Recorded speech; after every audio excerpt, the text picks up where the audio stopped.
sekiranya ada kesempatan pada malam ini kita akan bersama-sama lain ya, sama kita minta Allah Subhanahu Wa Taala terima kita dalam keadaan kita mampu dengan kesihatan kita, terima kita sebagai tetamunya dalam keadaan disempurnakan segala pekerjaan haji kita.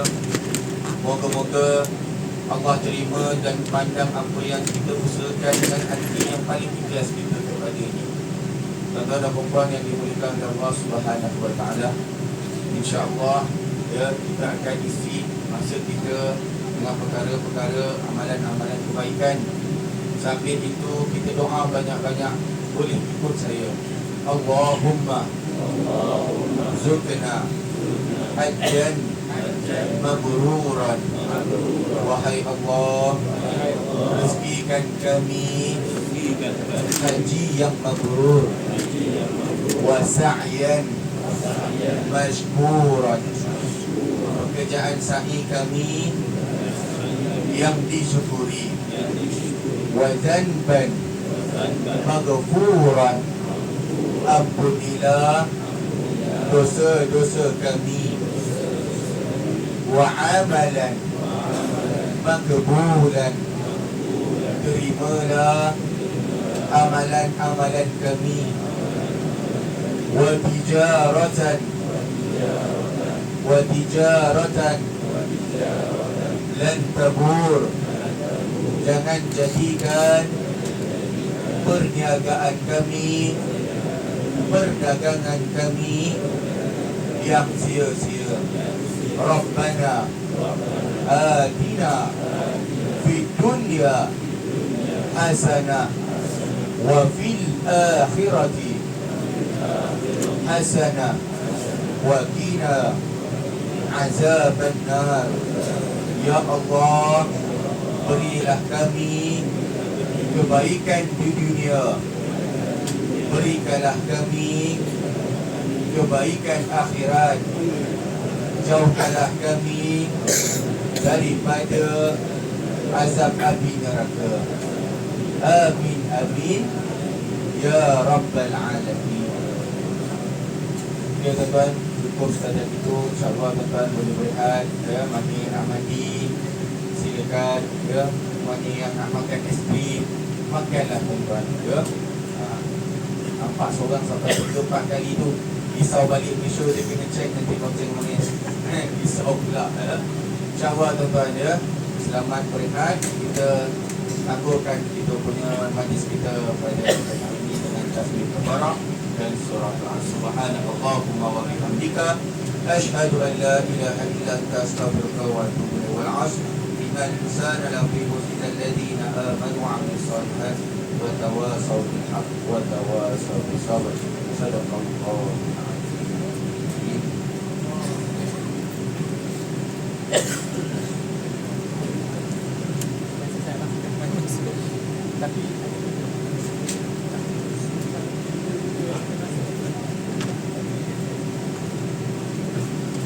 biasa.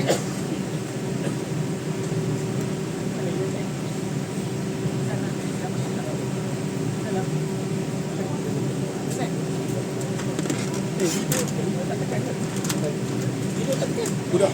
Mudah.